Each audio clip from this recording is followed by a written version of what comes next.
Welcome to the Bourbon Life Podcast, your source for all things bourbon.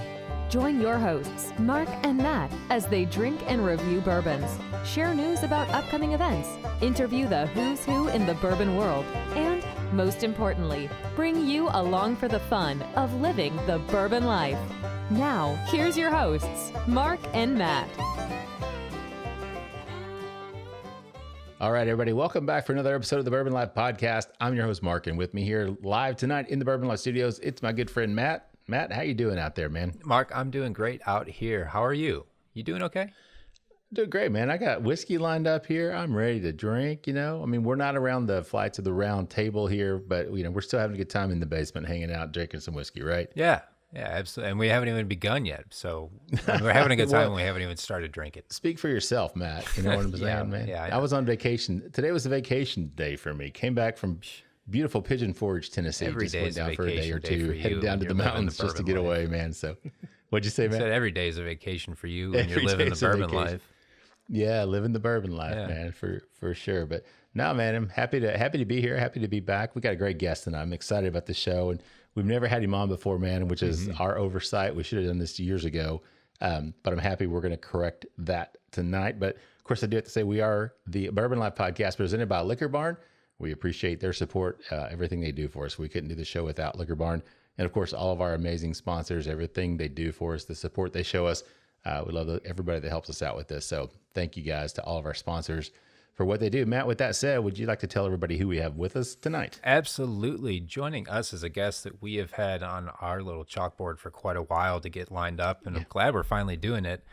But he is the CEO and founder of the distillery in one of my favorite cities in the United States, Chattanooga, Tennessee. So CEO and founder of Chattanooga Whiskey, Tim Piersant. Tim, welcome on to the Bourbon Life Podcast. Yeah, thanks you guys for having me. It's great to be on here, and hey, no worries that it took you this long because we're working. You know, I'm just trying to create history over here, and so simply so that we have more to talk about. That's really the goal, right? Well, we appreciate that. Now we got all this stuff to catch up on over the last 12 years, man. So we gave you enough time to get a good baseline there that we can start. We won't make it 5 years, 4 or 5 years. We'll try to get back together again before 4 or 5 more years. Yeah, don't hit me in another 12 years. I don't know if I'll be here, but I'll try. I'm trying. Yeah, no doubt. Well, Tim, we're excited to have you on the show, man. We really appreciate that. Appreciate you joining us tonight. Looking forward to drinking the whiskeys, and we've had some of your stuff before. Appreciate that. You guys have sent us out several different things over the past couple of years, so we appreciate that. But we're excited to sit down with you tonight and get to drink through some of your product with you. So with that said, would you like to tell everybody what we have poured up on our first round? Yes. So Chattanooga 91, that is our flagship.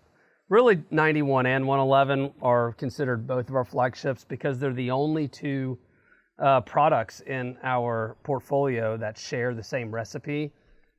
Some may know, some may not know that innovation is kind of key to what we do at Chattanooga Whiskey. And so there are a lot of recipes that we produce. 91 and the 91 and 111 recipe is approximately 75% of our production capacity at our Riverfront distillery, which we have 2 distilleries downtown. And so, and of course, 91 being the lower proof of the two. And really, what we've designed to be the most approachable and most readily available of the two. And really for the average bourbon consumer, we like to lead with the 91 foot. And so that's what we're tasting now. Great. And this is a 4-grain.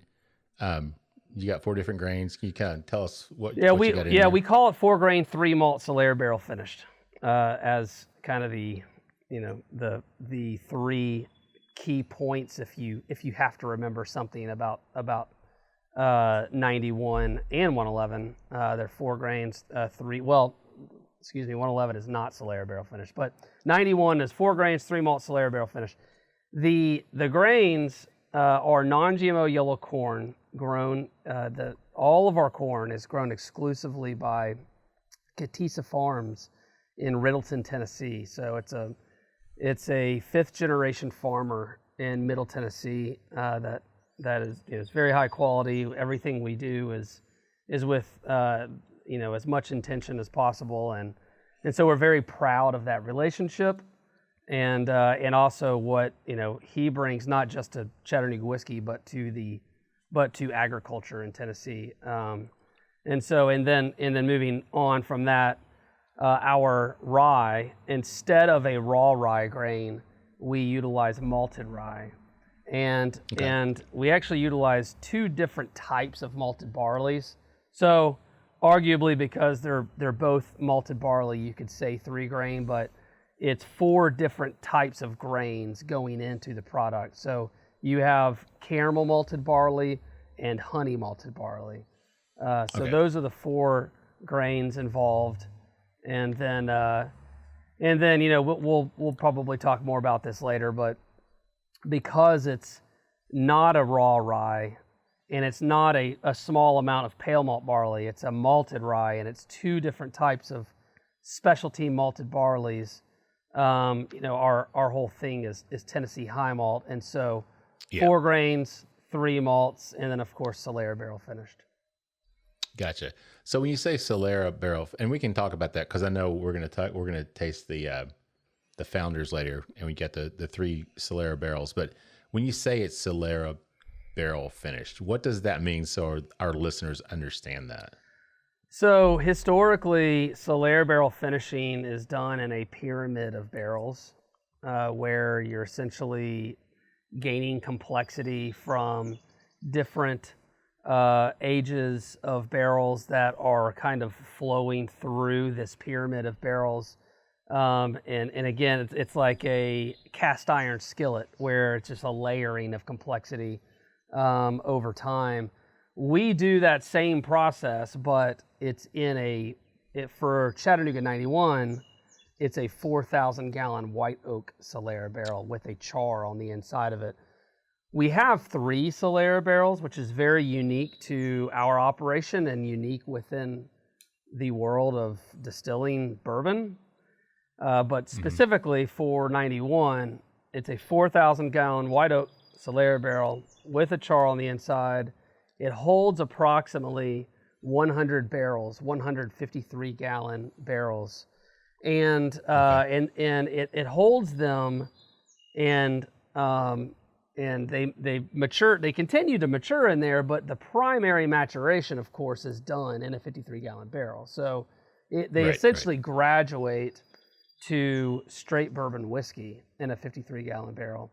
But one of the things that makes Chattanooga unique and our unique style called Tennessee high malt unique is that every step of the process we go above and beyond, including the fact that we age in different toasts and chars. So 91, when it's fermented and then distilled, each batch that's distilled is actually half of that batch goes into 4 char barrels with no toast. And then the second half of that batch goes into 3 char barrels with a custom toast that we call the 91 toast that we work exclusively with ISC, Independent Stave Company, on. And it's a really long toast. It's actually north of 40 minutes.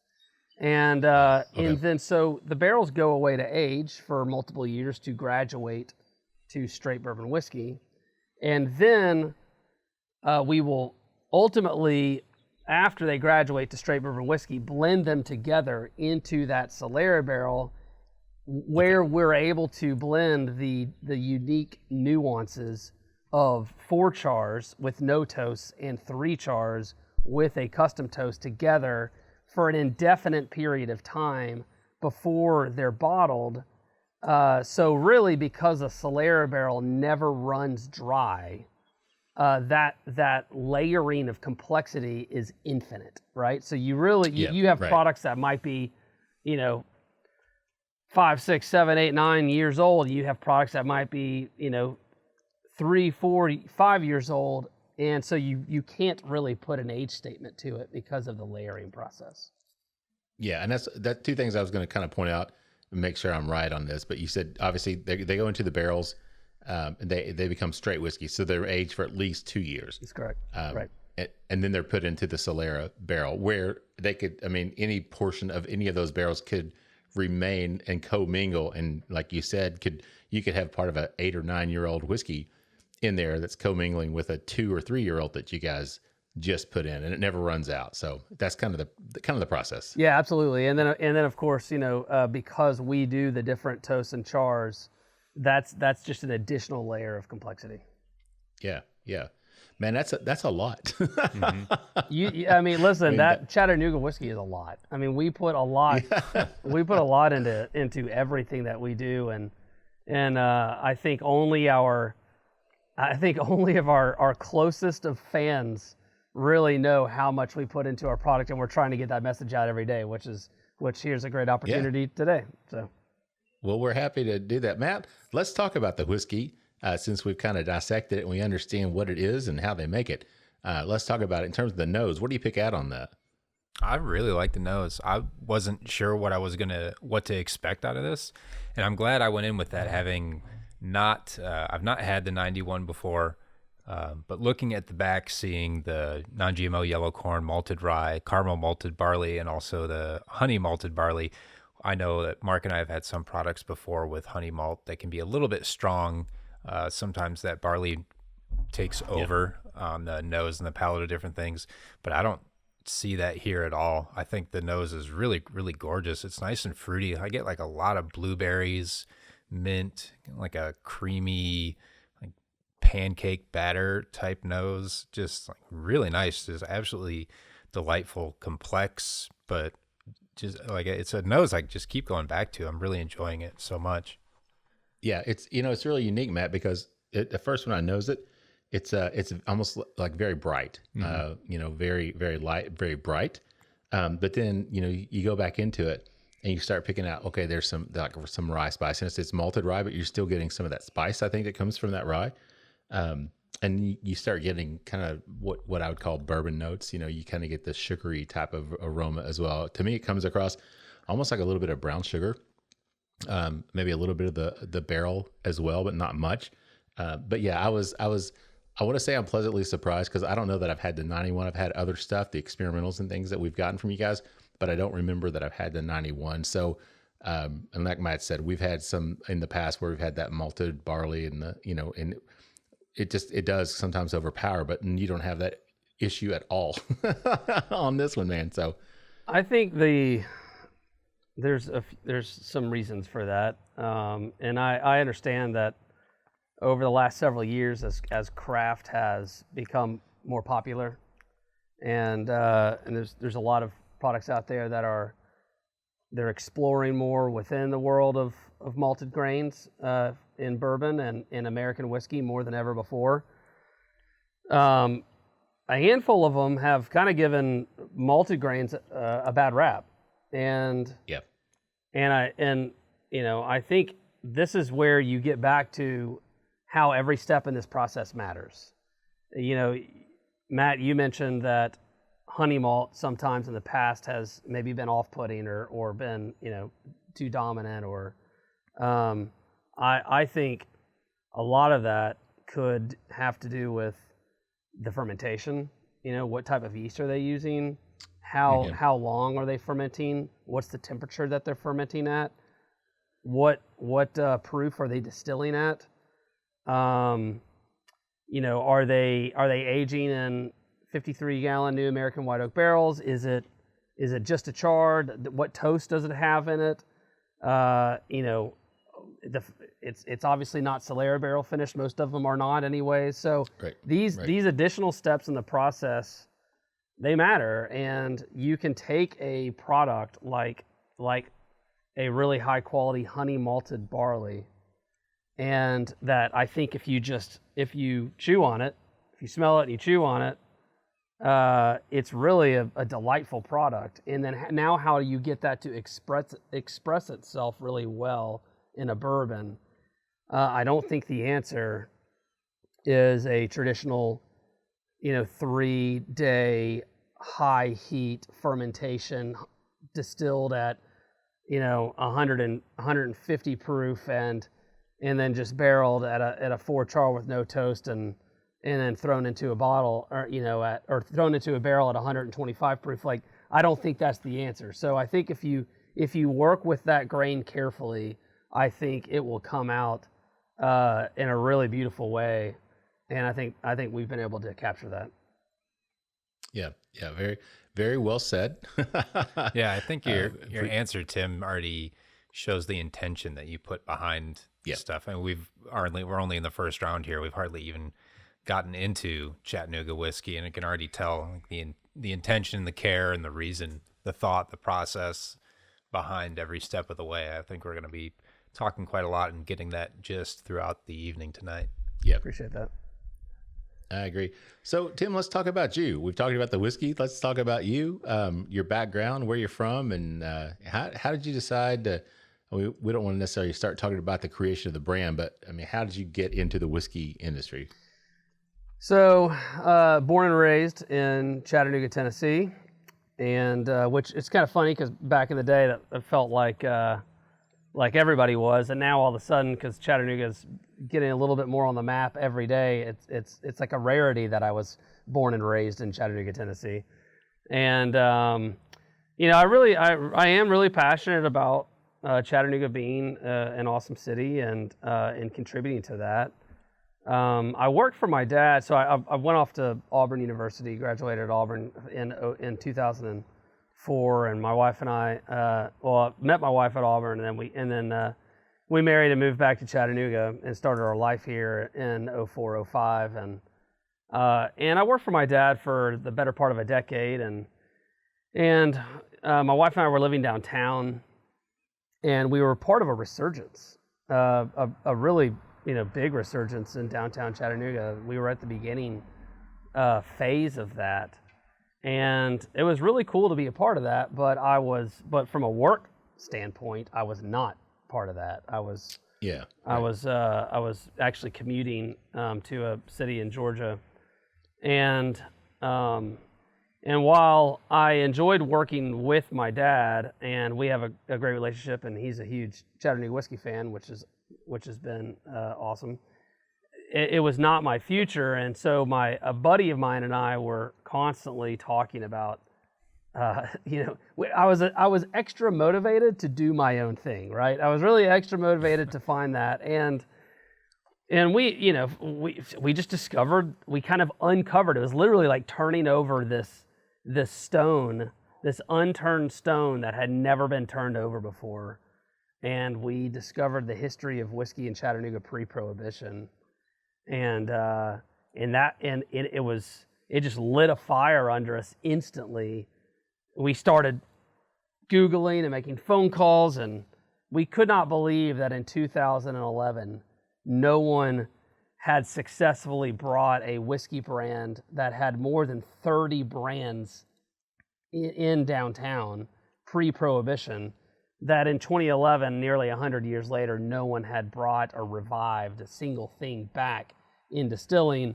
That's when we learned that it was illegal to distill whiskey and spirits in Chattanooga. And that's, I think, really where we saw an opportunity to make a difference in it, that we could push through the red tape and tell this story. And we could tell it in a way that people would get excited about. And, the timing of Facebook in 2011 was pretty amazing. I mean, it gave us a platform to be able to tell a story every single day and get an entire community on board with that.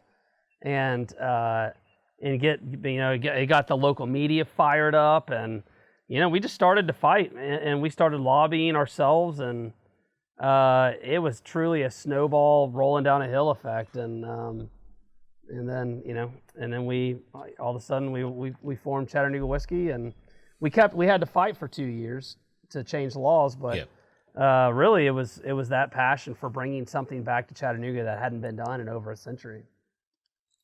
So I mean, you weren't in high school and thinking, man, I want to be a distiller when I grow up. I mean, was it just something that came about after you moved down, you moved back, you get married, you're downtown, and just kind of this whole resurgence doing the research? Is that really the impetus for it? I grew up with zero alcohol in our house. My dad was in ministry for 16 years when I was a kid.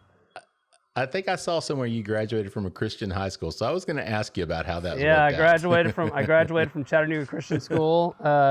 My kids today attend Chattanooga Christian School, and if you guys hear sirens, it's because I live downtown. I live in the same house actually I lived in 2004. Oh wow. So it was but. My parents and the way we grew up was, yes, it was definitely like an 80s Christian family, but my parents are still, they're pretty progressive people. And so, I definitely had the inspiration did not come from high school.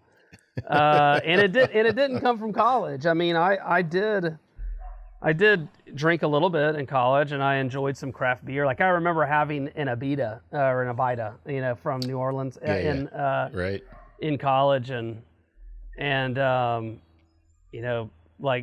was my foray into craft beer, and it was like shocking how the profile was like, man, this is going to be an adjustment actually getting to enjoy this, and then. And the same thing with whiskey, and maybe like a Jack and Coke or Jack and Ginger every now and then. But no, it was not. It was not a passion for whiskey that started this. It was a passion for. Yes. It was a passion for. Honestly, I would say it was a passion for changing the rules. That's it. Which became one of our mottos. One of our mottos was our internal mottos was rules are good. Meaning we wouldn't be here if it weren't for those that went before us, and change them, meaning, forge ahead. And so, it was really about changing the rules. That was the passion. I like that, man. I'm glad you shared that with us. Appreciate that very much. So, Matt, talking about changing the rules, let's change gears here and shift back over to the whiskey. What do you pick up in terms of the palate and the finish on this one? The palate on this drinks a lot like the nose. I think there's no disconnect. Really what I'm picking up on the nose comes through on the palate. I get the char. I think that fore char and the heavy toast really come through. There's like a good amount of like that really nice sweet oak, really round out the start of the palate.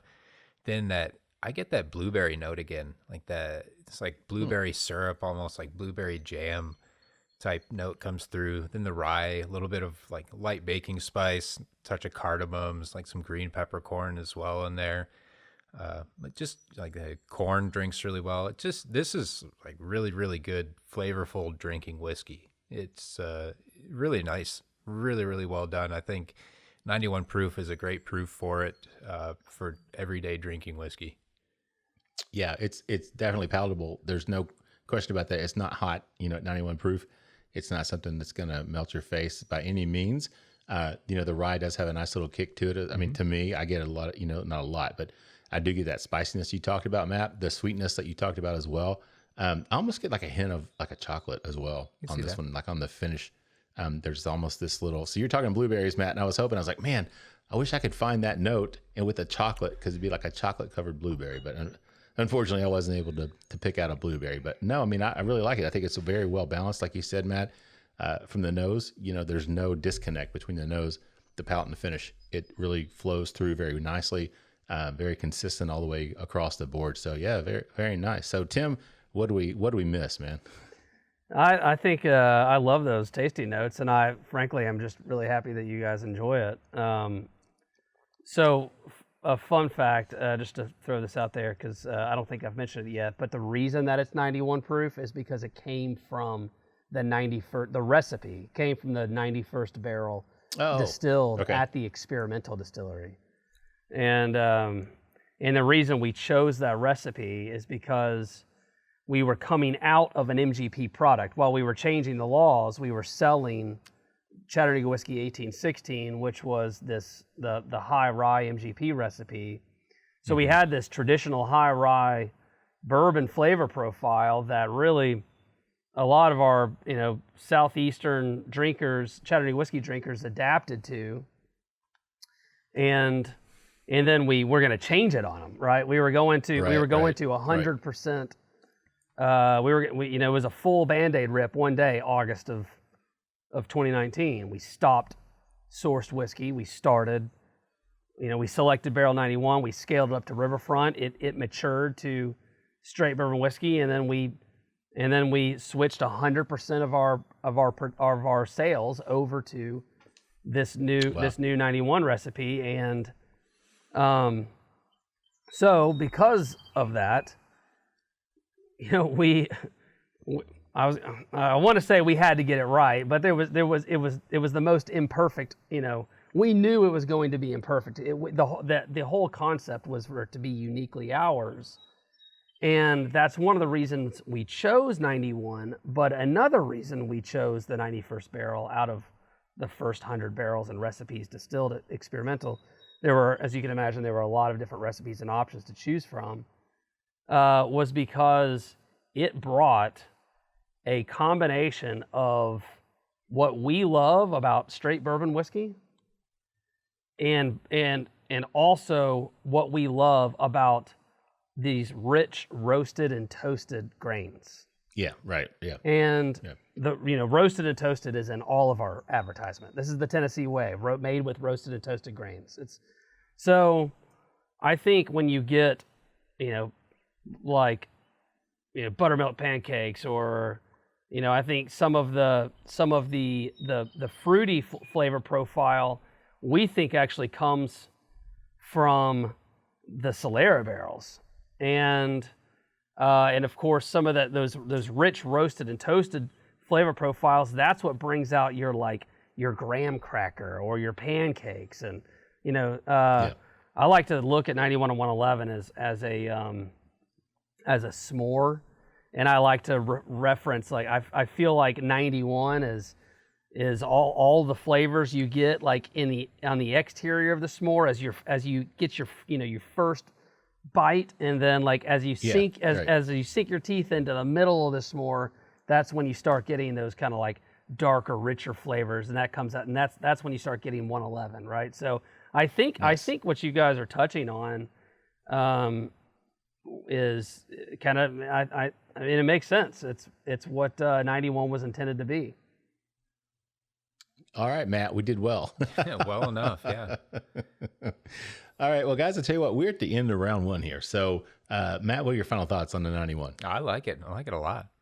Yeah, me too. Me, definitely. Very, very nice. Well done, Tim. Congratulations. Not that you need us to tell you that, but yeah, we both obviously. Hey, I just like to point out that, it's a low $30 product, and for everything that we put into it, value is key, especially in this market today. And it's not, we have other products that range upwards of $60 or $70, but we pride ourselves on value, and I feel like 91, it's designed to be. It's not designed. Look, if you have your proof, what do we call them? There's a million cliche bourbon terms out there, but your proof hounds, your proof hounds might not prefer 91 because it's going to be a medium bodied. It's not going to be a full bodied product, right.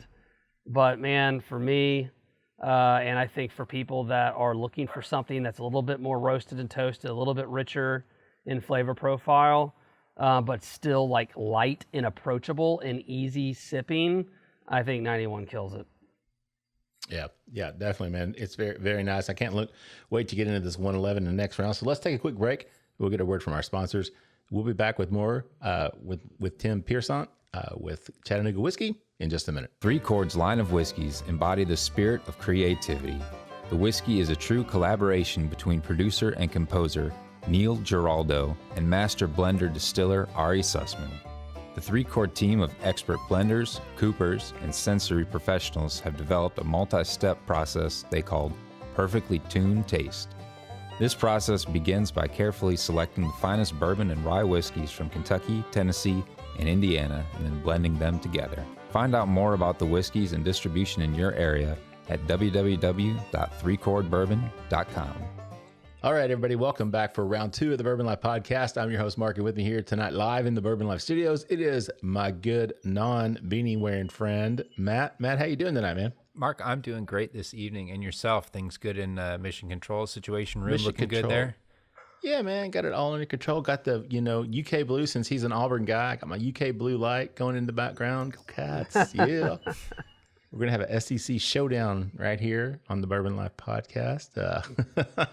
You're east and I'm west. Thank God, man. Yeah. You guys would kill us. But yeah, so we're having a good time tonight, Matt. I'm having a good time. I hope you are. You seem like you're having a good time so far. Yeah, definitely. It's a great time. Yeah, for sure. Yeah. Well, we are, of course, the Bourbon Life Podcast presented by Liquor Barn. We appreciate their support, all the support of all of our sponsors. Couldn't do the show without them each week. So thank you to all of our sponsors for everything that they do for us. Matt, with that said, let's just get right into it, man. Tell everybody who we have with us tonight. Absolutely. Joining us this evening, joining you all this morning, this afternoon, this evening, whatever it is you're getting your Bourbon Life Podcast. Tim Piersant is the CEO and co-founder of Chattanooga Whiskey, and we've got him back here for the second round. Tim, welcome on back to the Bourbon Life Podcast. Thank you, guys. It's been a pleasure. Yeah, man. We were only 1 round down. We got 2 to go, Tim. I could be here all night, man. This is what I do. Yeah. Looks man. like you're having a gorgeous night there in Chattanooga. You're sitting outdoors. I am. It is very nice for the time being, and don't ask me a month from now because I won't be outdoors. Yeah. Yeah, 95 degrees and terrible humidity down there. Yep. It gets pretty hot. For sure. No doubt about it. Well, man, we're having a good time. This round, we got something different poured up. We kind of talked about it a little bit in the first round, but would you like to tell everybody what we're going to be sipping on this second round, Tim? Yes. So Chattanooga 111, we call this the big brother or big sister to Chattanooga 91 because it shares the same recipe. That's the 4-grain 3 malt, so non-GMO yellow corn, malted rye, caramel malted barley, honey malted barley. And now this product is not Solera barrel finished like 91 is.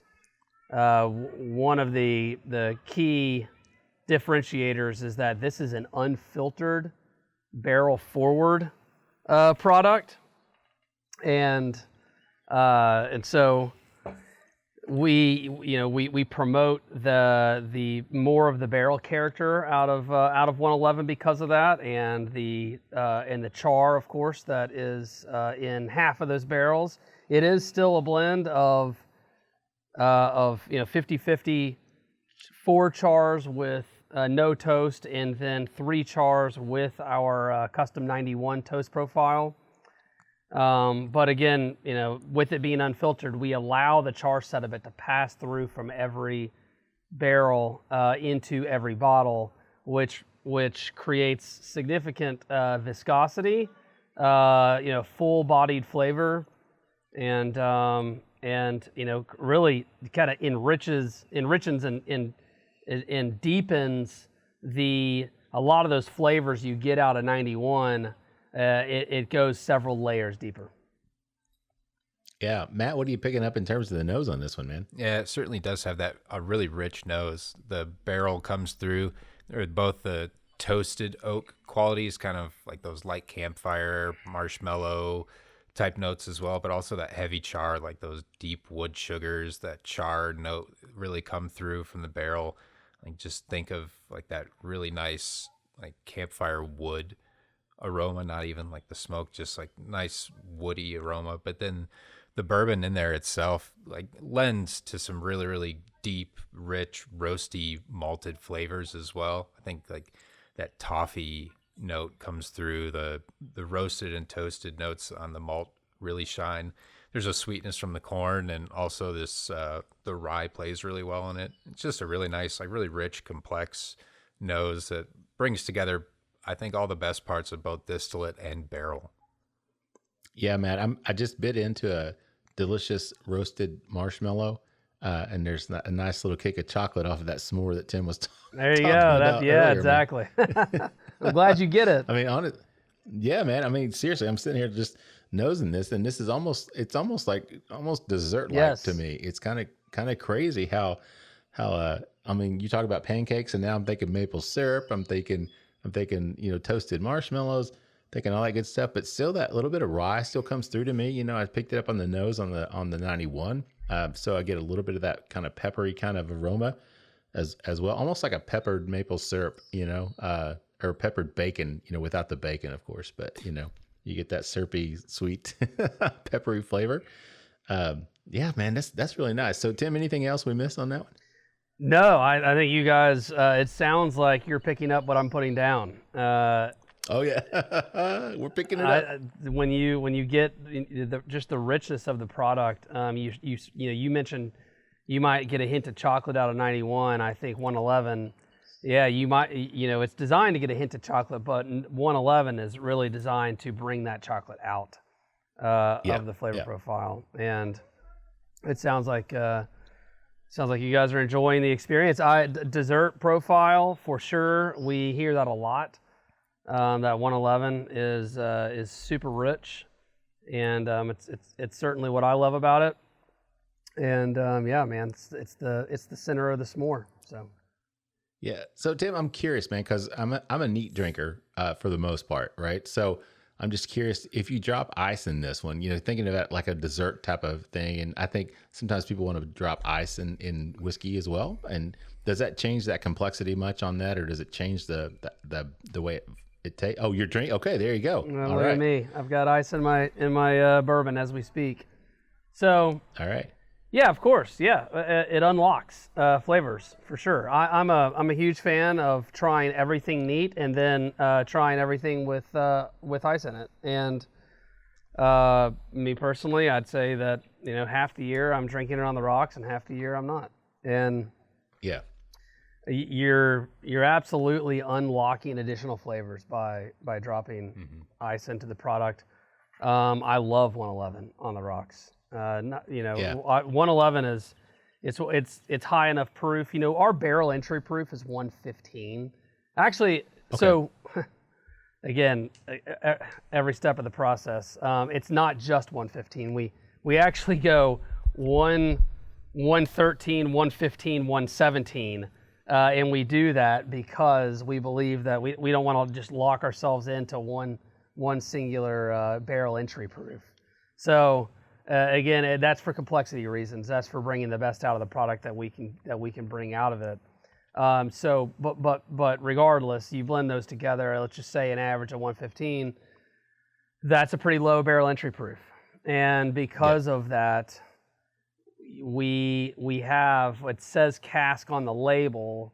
It's cask forward. We can confidently hit 111 consistently. With our lower barrel entry proofs, if it were truly cask strength, which like our single barrels are, then obviously those range in proofs and can be upwards of, depending on what happens with evaporation, can be upwards of above 120 proof. But so we don't call it cask strength, we call it cask forward, but 111. It can sneak up on you, right? It is a full-bodied product. If you're not used to drinking cask forward products, it can do some damage. So I do love sipping it neat, but I also strongly encourage people to drop a rock or two or three in there as well. And I think it unlocks a lot of awesome flavors when you do that. Yeah, that was the first thing that came to mind because I tasted it. I'm like, yeah, this is delicious. And I'm thinking, man, dessert.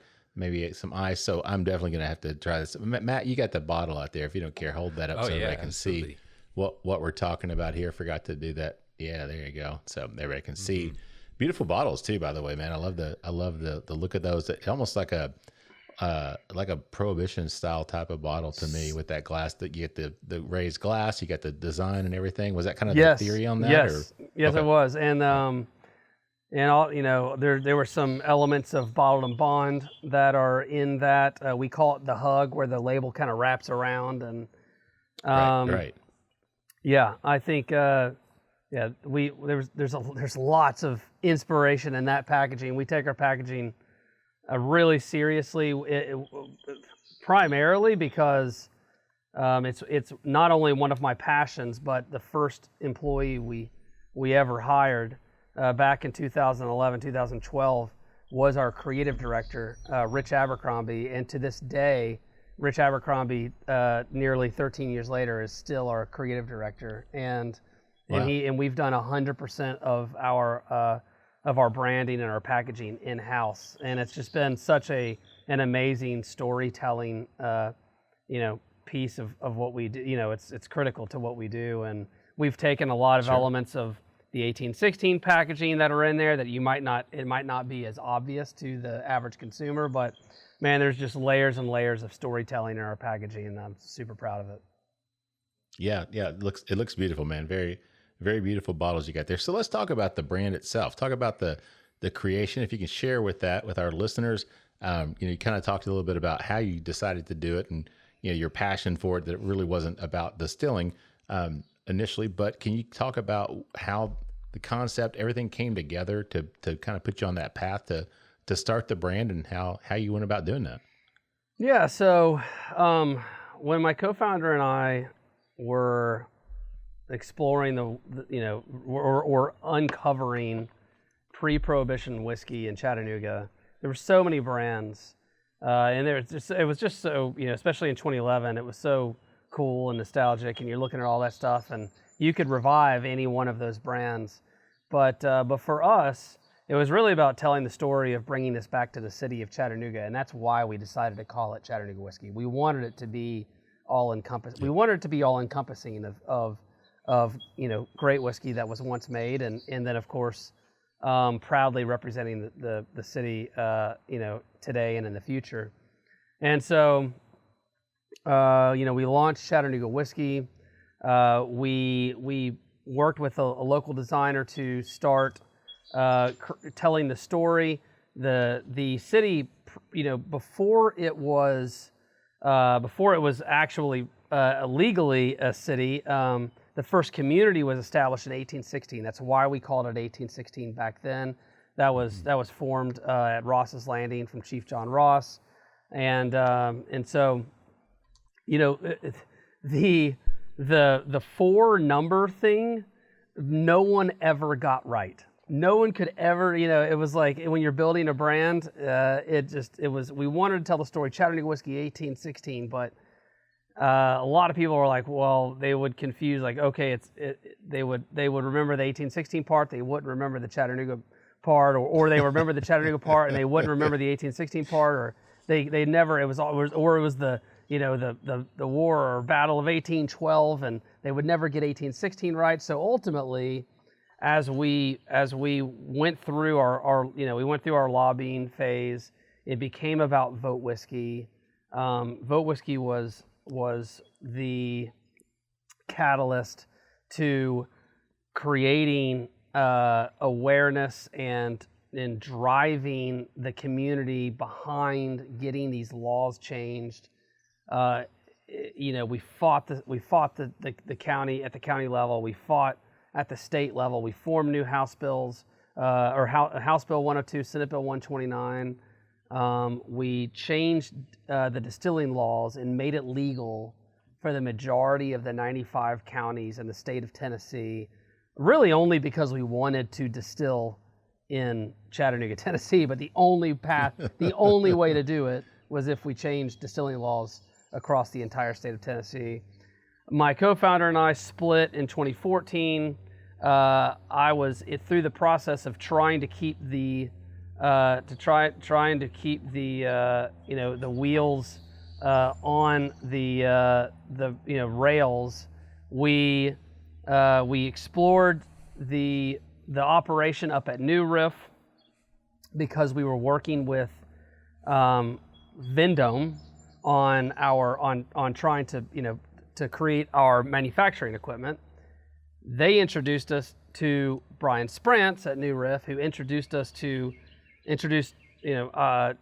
me and a couple of the people at Chattanooga Whiskey back then to Grant McCracken, who was the head brewer of Boston Beer, who was interested in creating a career in distilling. Ultimately, that worked out. We brought Grant down. He became Chattanooga Whiskey's first head distiller. We built the first distillery in Chattanooga in 100 years together, and that is the Chattanooga Whiskey Experimental Distillery in 2015. And then this is where the curveball really comes in. It was it's that operation is a 100-gallon pot still. It can only produce 50 barrels of bourbon a year. And so Grant challenged me on what the future of Chattanooga whiskey looked like and said, look, dude, if we can only produce 50 barrels a year and you plan on us building something larger someday, why don't we use these 50 barrels a year to explore the world of specialty malt, which was Grant's background at Boston Beer. Okay. And because we didn't have any investors that had any stake in the spirits industry, they had these were all successful, great, amazing people that had zero connection to the spirits world. They were looking to us for direction, right? So Grant suggests something that I think is really cool in exploring specialty malted grain on a daily basis and really converting this small distillery experience into a playground for specialty malted bourbon and American whiskey. And no one is there to tell me no. So we do it. And 2 years later, because the experience was a great experience and we had 40,000+ people a year from all over the world coming through our distillery and wanting to experience Chattanooga whiskey, it gave us the ability, the financial ability to do this. And all of a sudden in 2017, after we decided, hey, we're really at the end of 2016, let's do a capital round. Let's build a larger distillery. Let's scale some recipes up. We don't know what those recipes are going to be. We have no idea what the future of Chattanooga whiskey product looks like, but we're going to build a 50,000 square foot distillery. We're going to put away 2,000 barrels a year, and we're going to hope like hell that we have some really good products to scale up from experimental. And we did. I mean, we went through this process as a team. We had 100 different recipes. And we went through it like bracketology, like it was March Madness. And we ended up with the Final Four, and Barrel 91 was in the Final Four. We chose Barrel 91 to replace Chattanooga Whiskey 1816 Reserve and 1816 Cask. That was the 4-grain 3-malt in a recipe that we've been talking about tonight. And then we ended up scaling up more than 30 other recipes from experimental over to Riverfront. And to this day, from March of 2015 until now in 2024, we have distilled and barreled approximately 500 experimental barrels.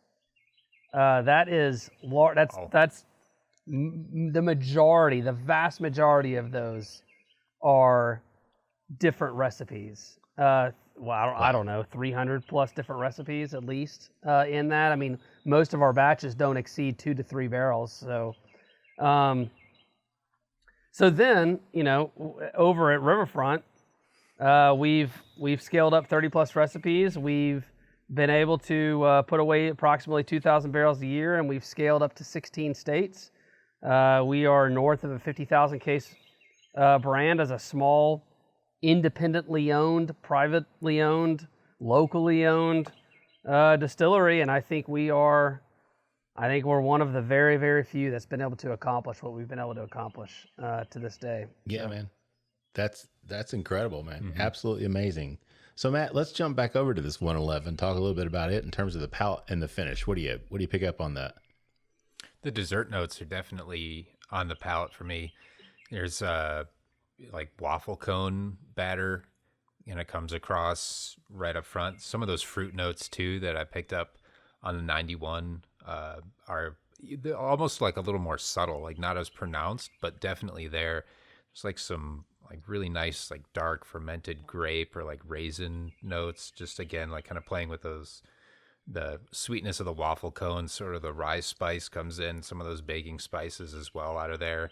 The barley, the different barley notes as well, the roasted and malted barleys are there.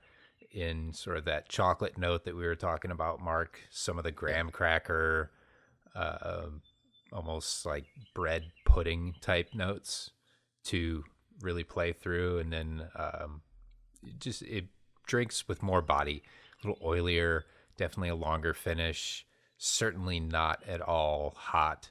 At 111 proof, I don't think it drinks anywhere remotely close to that.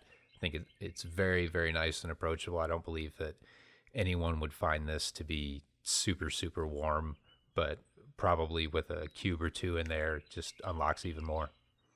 Yeah, I agree with that, Matt. And I agree, again, like the 91, I mean, from the nose to the palate to the finish, very consistent across the board, more dessert-like, like we talked about on the nose, comes through on the palate as well.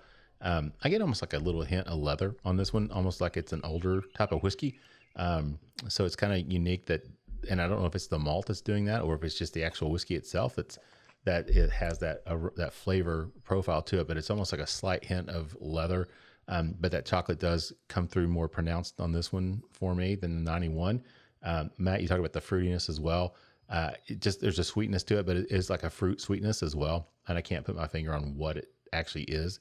But again, combined with that chocolate, it's just a nice, like a chocolate covered fruit almost type of a flavor.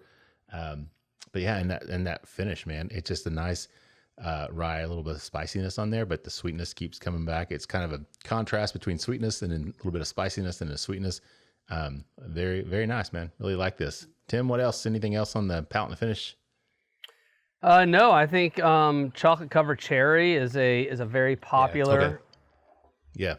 Yep. Tasty note. I think there's a hint of cinnamon typically in that people get out of 111. There's kind of a sweet tea note that brings 91 and 111 together. I feel like sweet tea is something that a lot of people frequently get out of that. Our distillers have picked up some toasted coconut in 111 specifically. So yeah, I think you guys sounds like a lot of the notes that you're getting are a lot of the notes that we're after. It's what you're laying down, man. We're picking it up. I love it. I love it. For once.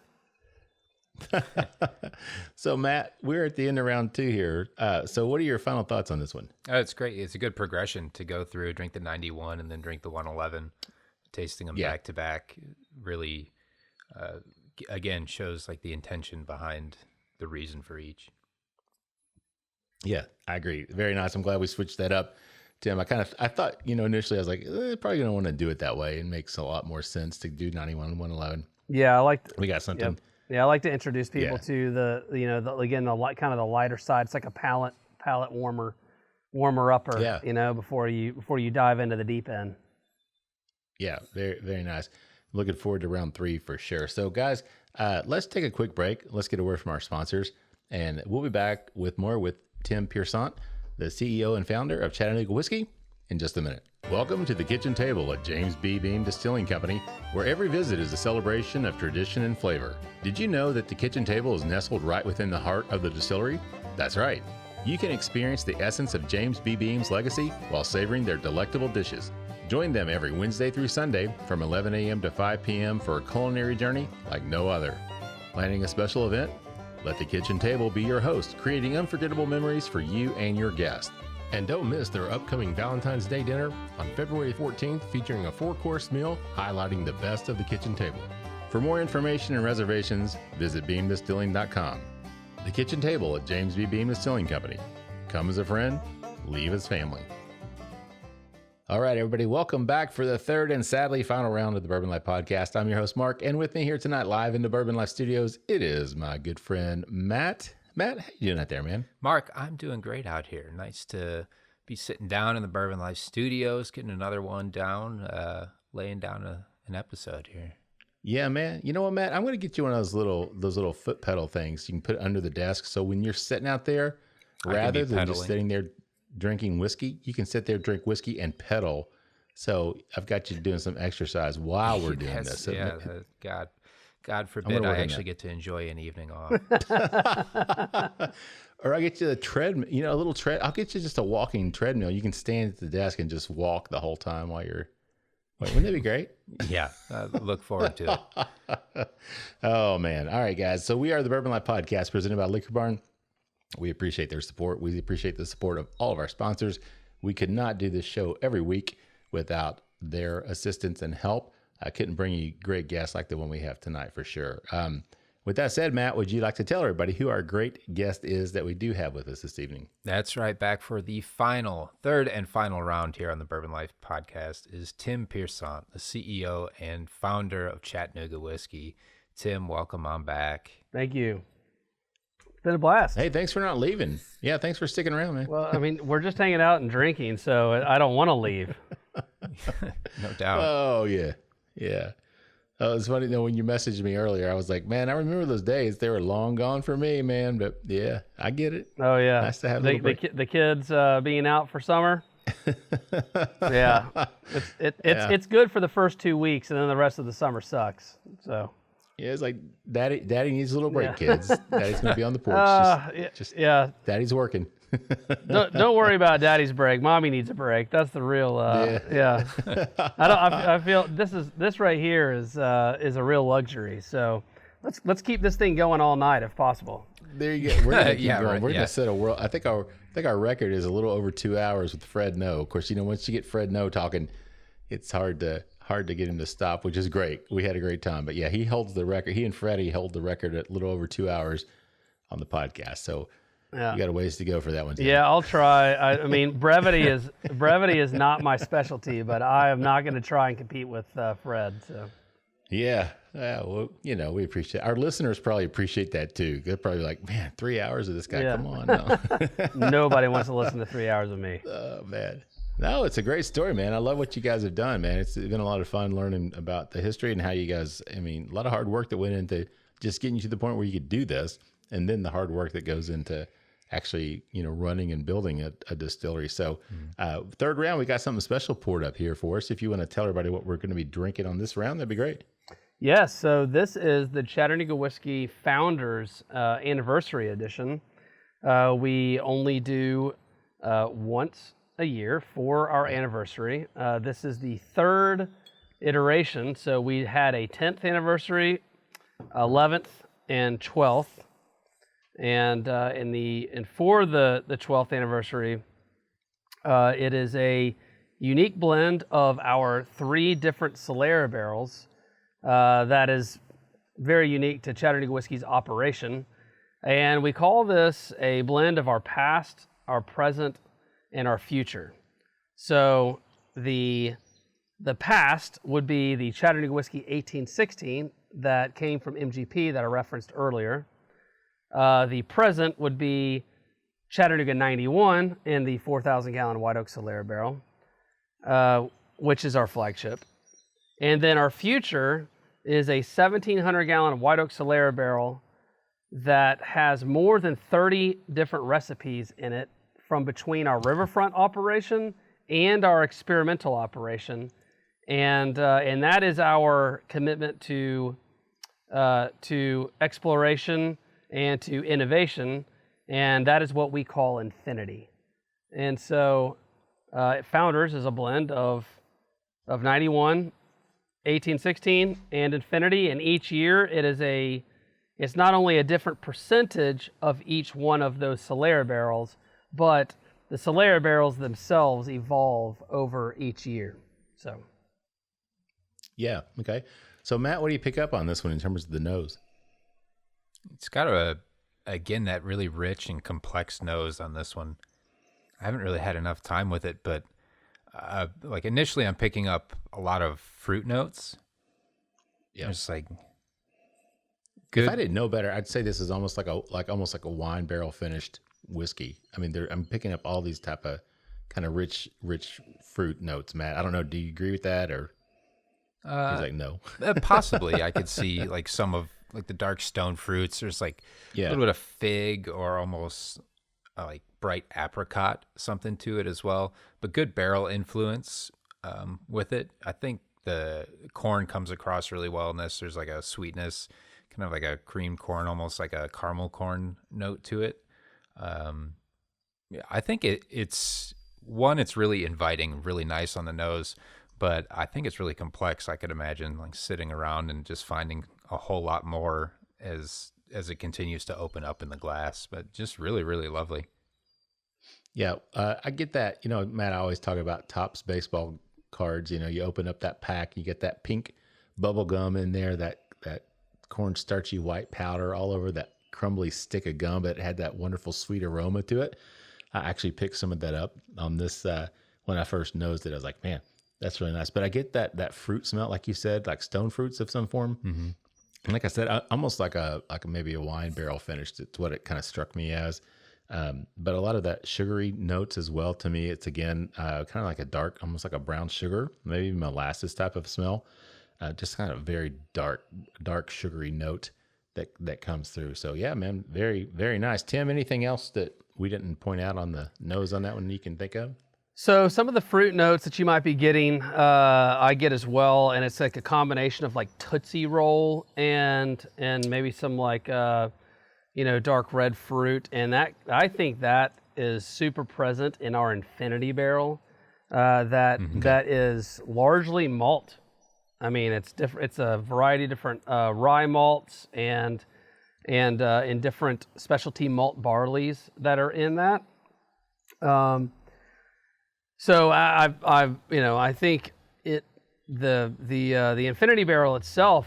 At one point I had pushed a Founder's Blend that was a largely Infinity Barrel, but because Infinity Barrel is largely malt whiskey, and the previous two releases, the 10th release and the 11th release, were heavy bourbon releases.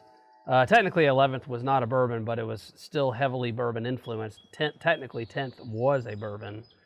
I didn't want to rock the boat that hard and go from two more bourbon influenced releases to one that's like a total malt whiskey release. But it is heavily influenced by the Infinity Barrel. This blend in particular. So it is approximately 60% 91. So it's heavily influenced and kind of grounded by the 91 flavor profile. And it is only 12% 1816. So it's 12% the past. So you would, in 1816 has a very distinct profile that I call it, it's like this traditional flavor profile that my personal palate has kind of evolved away from, actually, which is really, really bizarre. But I pick up, still a pretty strong hint of 1816 in there, and then 28% is Infinity, and so it brings this kind of like this dark red Tootsie Roll forward flavor profile that I personally prefer. Like I really love that flavor profile. Gotcha. So, yeah. So Tim, you've talked a little bit about the Tennessee High Malt, and that's included in the name of your whiskey. It's on there. Can you talk about what that means to you and the decision to use that terminology on your bottles? Yeah. So Chattanooga Whiskey, we have our own unique style of bourbon called Tennessee High Malt, and I like to say in presentations that Jack Daniel's is known for Tennessee whiskey, obviously, and that's awesome. Chattanooga Whiskey, we want to be known for Tennessee High Malt, and it is a category. Well, excuse me, it's really not a category. It's a style that we founded and trademarked throughout this experimentation phase, and it was born out of Grant and I wanting to change the rules of bourbon, and having the opportunity to do that on a 100-gallon pot still at the experimental distillery, and Grant's background in craft beer, where specialty malted grains are king, and back in 2015, that world had not been explored specialty malts in bourbon, and maybe American single malt was starting to get started, but still it was relatively unknown. So essentially any cereal grain can be malted. And so, corn can be malted, rye, barley, oat, wheat, etc.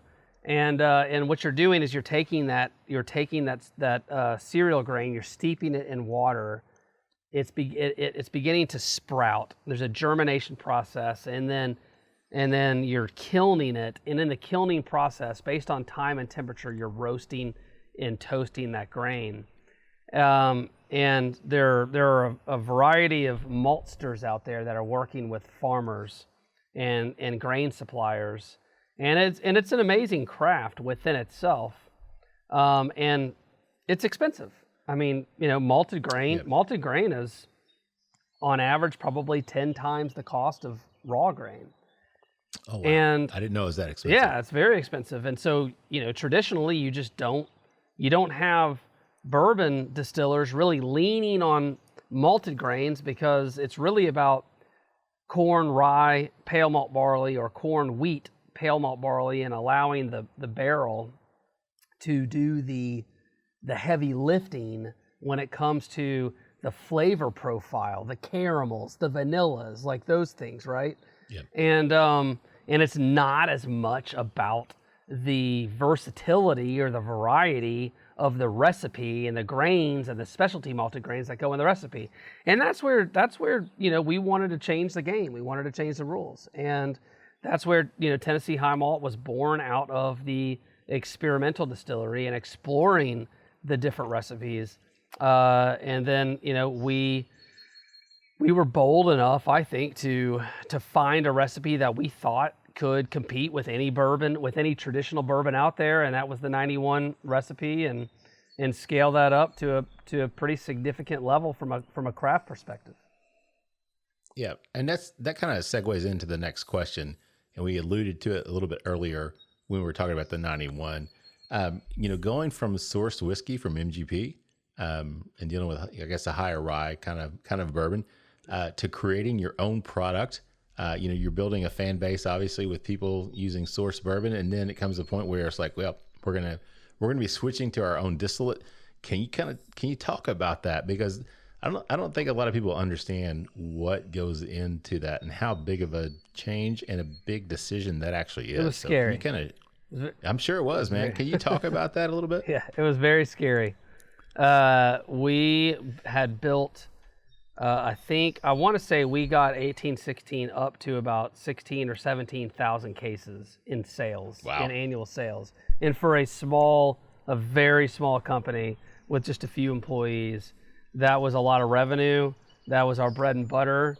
And so to have the kind of faith and passion that we had in a product, in a Tennessee High Malt product, in this 91 recipe, to replace that and to completely replace that and move forward in this new direction was it was very risky, but it was very calculated. When we went through the process of selecting a recipe through experimental, okay, how are we going to choose one of these recipes we've developed to replace 1816? We kept 1816 in mind the whole time. We kept the traditional bourbon thing in mind. The last thing we wanted to do was alienate all of our consumers with a peated smoky whiskey. You know what I mean? Sure, yeah. Well, and we have it. We do have a peated bourbon. We've worked with a variety. We've worked with a variety of Isla barrels, and it's been successful, but at a small, a very, very small percentage of our overall business. But the last thing we wanted to do was alienate a 17,000 case traditional bourbon brand. And in the 91 recipe, we felt like checked all of the bourbon boxes. It checked the caramel, it checked the vanilla, it checked the oak, but it brought in the honey glazed graham cracker. It brought in the sweet tea. It brought in these roasted and toasted kind of sweet, rich elements that we love about a high malt bourbon, and that's why we call Chattanooga whiskey the dark chocolate versus every other bourbon's milk chocolate. Gotcha. And so we just went after it, and it kind of a really interesting kind of fun part of that release from Riverfront, anyways. When we finally ripped that Band-Aid and went 100% authentically Chattanooga made, I was scared to death. So every 3 to 6 months, I was back in the barrel house. I was drilling into barrels constantly, sampling barrels constantly, like, oh, please God, let this be a bourbon that people will enjoy, because it was completely different. No one had it before. And not to mention you're making it on a pot still, but then all of a sudden you're making it at scale on a column still, which two completely different processes make very different products. Just because it has a taste profile off of a 100-gallon pot still, it will not have the same taste profile off of a column still. So there was that variable as well that was really scary. And so I'm tasting it every 3 months, and I get, and it was like, man, I think it's there. Like, I mean, I see the potential, but it was obviously very raw, very unaged. And we get to I want to say like month 19, 18, 19, something like that. It had been several months since I tasted the product. We drill in. I taste the product, and it honestly, like, it was an amazing experience. The product, it converted. Like, there was a process between 12, 15, 16, 17. Something had happened. I think it might have been an additional summer. It was some level of evaporation, and it hit this beautiful note. And I secretly, so Grant McCracken, our chief product officer and founding distiller, he is a perfectionist. He would have killed me if he knew that I was taking this product in 100 ml samples, and I was taking it to all of the chefs around Chattanooga that had amazing palates, and I was tasting them on it. And I went and bought Weller 12 and Eagle Rare and Woodford, and I don't know, a handful of different products, a Four Roses single barrel, some like some great solid bourbons that the average consumer is like, man, this is like really good bourbon, right?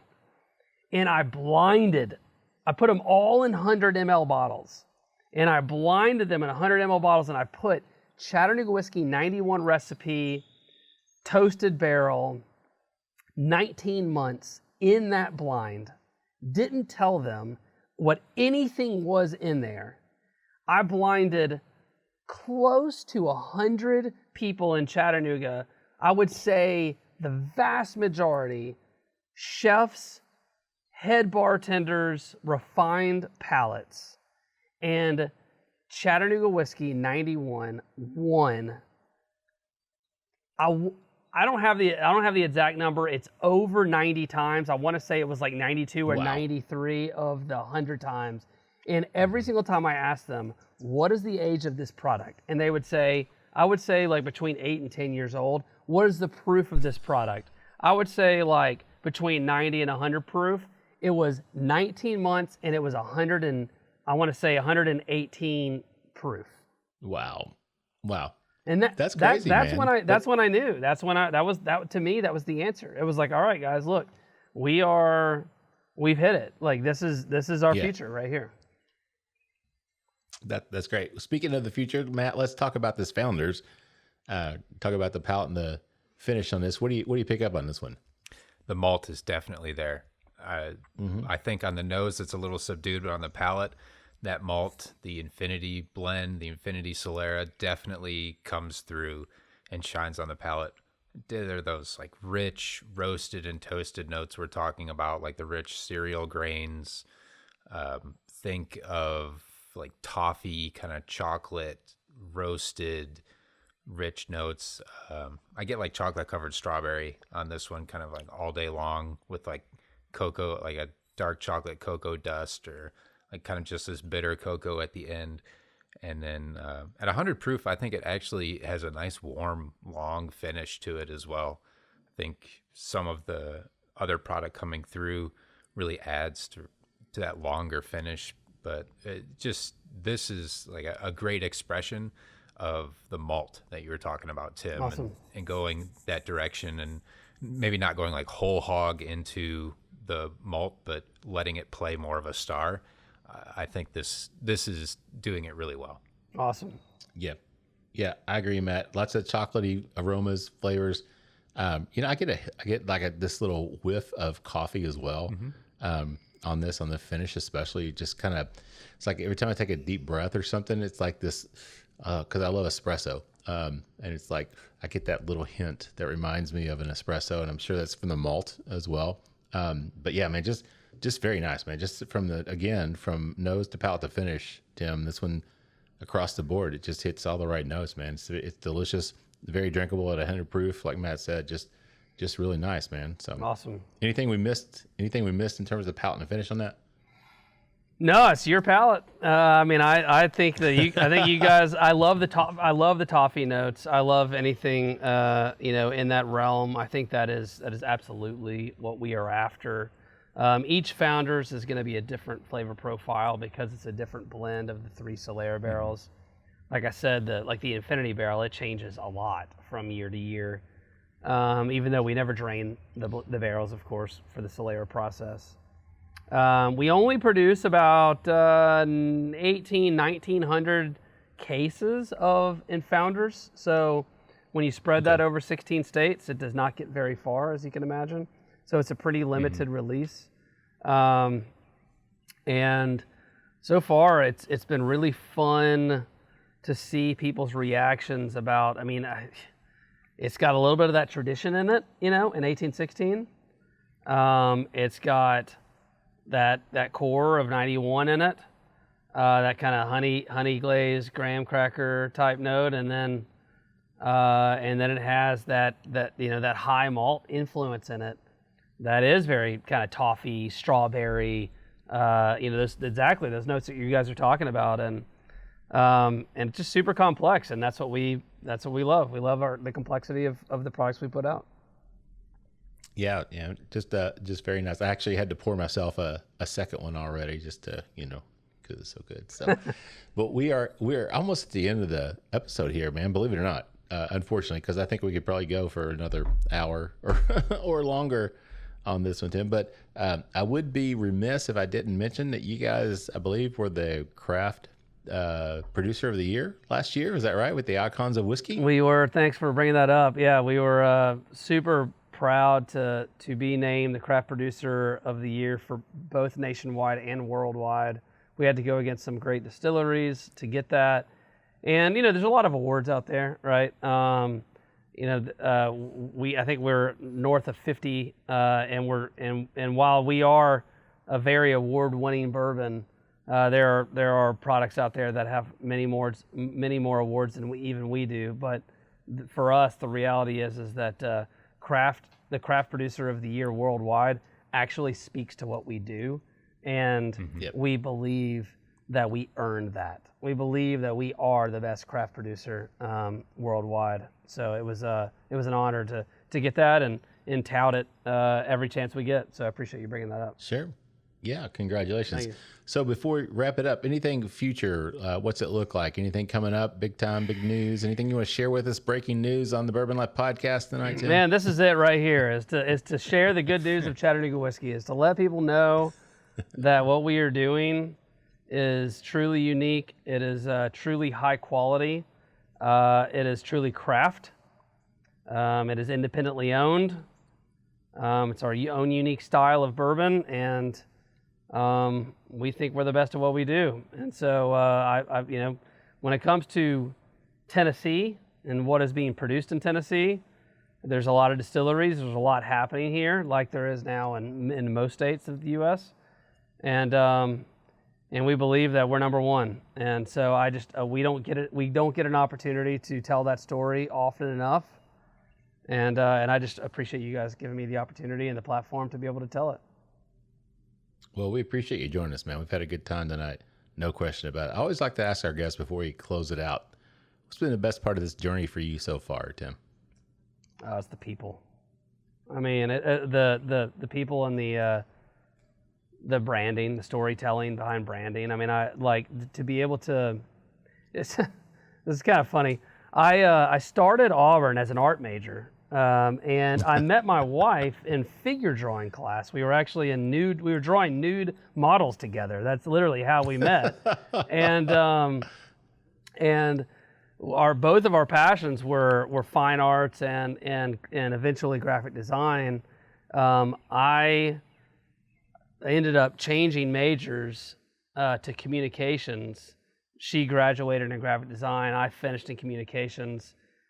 When you start as an art major and you finish as a communication major, basically that means you don't know what you want to do with your life and your career. And I cannot believe that I landed in a career that I use art and communications primarily every single day. And it truly is the I feel like there's no other career I could have done where I would have paired those two things together as significantly as they've been paired together at Chattanooga Whiskey. So, and then, man, the people of bourbon and the people of the consumers and on the industry side, it's just an amazing community. So, I don't know. It's the storytelling. It's the people. And it's the brand building. It's the organic nature of what we do in building a business. I'm the least structured person you'll ever meet. I'm ADHD. I'm all over the place all the time. But this allows me to be able to express myself and do it in a way that I really enjoy it. So yeah, I mean, you get to set your rules, right? I mean, which is kind of cool. Which is very cool. Try. Yeah.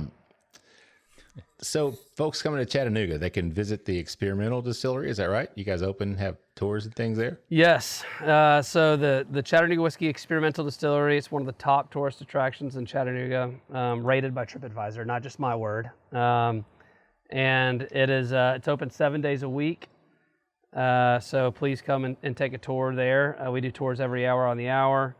And you get to explore offerings there that you can't get anywhere else. That if we make it there, then it's only sold there. It's not sold elsewhere. And then reach out to us on Instagram at Chat Whiskey. We're super active. And then info@ChattanoogaWhiskey.com if you have questions. I'm on info@ChattanoogaWhiskey.com, and I see those emails come across every day. So. Let us know. Okay, great. Because that was going to be my next question. Where can people get more information? Obviously, where can they find your products? You said you're in 16 states, right? So 16 states, all Midwest, Southeast, and South Central. So as far west as Colorado, Texas, Oklahoma, as far north as Wisconsin, Chicago, or Illinois, and Michigan, and then as far south as the Keys. So awesome. Yeah, you can and ChattanoogaWhiskey.com has information on every single one of our releases, including our experimental releases. It is it's like truly super, super deep when it comes to recipes, grains, etc. You're not going to see that on most other websites. So our level of transparency is well above the norm. So you can explore that as well. That was one thing I was going to say on your bottles. There's no question about it. A lot of transparency. We definitely appreciate that. So any final thoughts, Tim, before we wrap it up tonight? No, I appreciate you guys being interested in Chattanooga whiskey and for the time, and I hope that everybody has an opportunity to at least try the product, and I hope you reach out because we love to connect with people. So we're unapologetic about everything we do, and happy to talk about anything that we do. So awesome, Matt. Final thoughts, man, before we wrap it up tonight. Hey, Tim, thanks for taking the time, sitting down with us and all of our guests, our listeners out here, talking through Chattanooga whiskey and going through the intent that you put into everything, the care, the reason, and why you're doing it, transparency behind it, and putting great stuff in the bottle and sharing it with all of us and with hopefully all of our listeners as well. So we appreciate your time, and I'll be in touch with you the next time I'm in town. Please do. I'll be rooting for you next time you're in town. Now that I know that you're a stud Ironman athlete, I'll be your number one fan. So come on down. That's super kind awesome. Of you. Thank you. Yeah, Matt, thanks for taking the time to do that because I was able to pour myself yet another pour of this Founders because it's absolutely delicious. So I'm gonna go upstairs and drop an ice cube in it. No, not this one. I like this one the way it is. So, Tim, thanks so much, man, for joining us tonight. We're about to lose you there in the darkness. I know. We kept you on for so long, man, but we appreciate you hanging out with us, man, and spending time talking us through your expressions here and the history, the creation of the brand. A great story, man. Love what you guys are doing. Matt and I obviously big fans of what we had to drink here tonight. Look forward to coming down and visiting you guys in person. It'd be a lot of fun to head down there and check you guys out. We'd definitely like to do that sometime soon. Please do. Yeah, man. Thanks again for everything and congratulations on all the success. And, here's to your continued success as well. And, with that said, I'm going to wrap up our show here. We are the Bourbon Life Podcast presented by Liquor Barn. Again, we have to thank them, or we don't have to. We get to thank them. We appreciate everything they do for us. Appreciate all of our sponsors, everything they do for us. We couldn't bring you great shows like this every week without their support. If you want to find out more information about us, you can find us on the Bourbon Life on Instagram and Facebook. We also have our private Facebook group, the Bourbon Lifers. Feel free to jump in there and join us. Have some fun conversations going on in there. So check that out. If you want to email us, you can reach out to us at thebourbonlife@gmail.com, and that comes directly to me. So I'd be happy to answer any questions you may have. If you feel so inclined, please leave us a review on your favorite podcasting platform. We'd appreciate that. Also, check out the Whiskey Trip. Our good friend, Big Chief, or Big Tex, as Matt likes to call him, Mike, is doing the Whiskey Trip podcast that comes out every Tuesday under our umbrella. He's doing some great shows on there and visiting some great distilleries and doing some great work. So check out the Whiskey Trip. Give him a like and follow on Instagram and Facebook as well. And with that said, I'm going to wrap it up, send us home with our tagline, which is, may your glasses always be full, and may you keep on living the bourbon life. Thank you for joining us for this week's episode of the Bourbon Life Podcast. Our mission at the Bourbon Life is simple: to share our passion for all things bourbon with you every week. And we'd really love to hear your thoughts on how we're doing. You can find us on Instagram and Facebook at The Bourbon Life. You can also contact us by email at thebourbonlife@gmail.com. And you can always find us on your favorite podcast platform. If you have a moment, we'd love it if you would rate us and give us a review. So until next week, we hope your glass is always full and that you keep on living the bourbon life.